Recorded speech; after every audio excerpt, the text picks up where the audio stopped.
नमस्कार दोस्तों, राधे राधे, जय श्री कृष्णा। मैं मोमिता स्वागत करती हूँ आप सभी को मेरे YouTube channel knowledge with Momita में। दोस्तों, कैसे हो आप सब? उम्मीद करती हूँ आप सभी बहुत ही अच्छे होंगे। दोस्तों, परिवर्तनी एकादशी व्रत है तो आप सभी को मेरी तरफ से परिवर्तनी एकादशी की हार्दिक शुभकामनाएं। दोस्तों, परिवर्तनी एकादशी व्रत की शुभ अवसर पर मैं आप सभी के साथ परिवर्तनी एकादशी की व्रत कथा शेयर करूंगी। तो ये जानने के लिए मेरे साथ वीडियो में अंत तक जरूर बने रहेगा। आशा करती हूँ ये वीडियो आप सभी को बहुत पसंद आने वाला है। तो चलिए देर न करते हुए शुरू करते हैं आज का ये वीडियो। ओम गण गणपति नमः। ओम नमो भगवते वासुदेवाय नमः। ओम नमः शिवाय नमः। परिवर्तनी एकादशी महत्व। युधिष्ठिर ने कहा, हे भगवान, अपने भाद्रपद कृष्ण एकादशी अर्थात अजय एकादशी का सविस्तर वर्णन सुनाया। अब आप कृपा करके मुझे भाद्रपद शुक्ल एकादशी का क्या नाम, इसकी विधि तथा इसका महात्मा कहिए। तब भगवान श्री कृष्ण कहने लगे कि इस पुण्य, स्वर्ग और मोक्ष को देने वाली तथा सब पापों का नाश करने वाली उत्तम वामन एकादशी का महात्मा मैं तुमसे कहता हूँ। आप इसे ध्यानपूर्वक सुनो। ये भाद्रपद शुक्ल एकादशी को पद्मा एकादशी, परिवर्तनी एकादशी, जयंती एकादशी, जल झूलनी एकादशी, दीप झूलनी एकादशी एवं वामन एकादशी भी कहते हैं।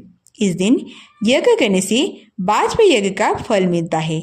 पापियों के पाप नाश करने के लिए इससे बढ़कर कोई उपाय नहीं। जो मनुष्य परिवर्तनी एकादशी के दिन मेरे वामन रूप की पूजा करते हैं उससे तीनों लोग पूज्य होते हैं और अंततः मोक्ष की इच्छा करने वाले मनुष्य को इस व्रत को अवश्य करना चाहिए।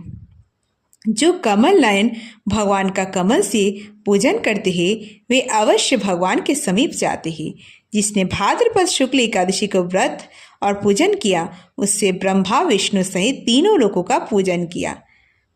और अतः हरिवासर अर्थात एकादशी का व्रत अवश्य करना चाहिए। इस दिन भगवान करवट लेते हैं, इसलिए इसको परिवर्तन एकादशी भी कहते हैं। भगवान के वचन सुनकर युधिष्ठिर बोले कि भगवान, मुझे अति संदेह हो रहा है कि आप किस प्रकार सोते और करवट लेते हैं तथा किस तरह राजा बलि को बांधा और वामन रूप रखकर क्या क्या लीलाएं की।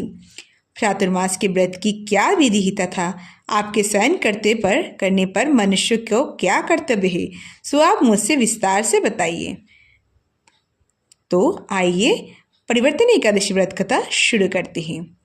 श्री कृष्ण कहने लगे, हे राजन, अब आप सब पापों को नष्ट करने वाली कथा का श्रवण करें। त्रेता युग में बलि नामक एक दैत्य था। वह मेरा परम भक्त था। विविध प्रकार के वेद सूक्त से मेरा पूजन किया करता था। नित्य ही ब्राह्मण का पूजन तथा यज्ञ के आयोजन करता था। लेकिन इंद्र से देश के कारण उसने इंद्रलोक तथा सभी देवताओं को जीत लिया। इस कारण सभी देवता एकत्र होकर सोच विचार कर भगवान के पास गए। बृहस्पति सहित इंद्रादिक देवता प्रभु के निकट जाकर नतमस्तक होकर वेद मंत्र द्वारा भगवान का पूजन स्तुति करने लगे। अतः मैंने वामन रूप धारण करके 5वां अवतार लिया और फिर अंततः तेजस्वी रूप से राजा बलि को जीत लिया। इतनी वार्ता सुनकर राजा युधिष्ठिर बोले कि हे जनार्दन, आपने वामन रूप धारण करके उस महाबली दैत्य को किस प्रकार जीता। श्री कृष्ण कहने लगे, मैंने वामन रूपधारी ब्रह्मचारी से 3 भाग भूमि की याचना करते हुए कहा कि हे राजन, आप मुझे, राजा बलि ने इसे तुम्हें याचना कर 3 भाग भूमि याचना की।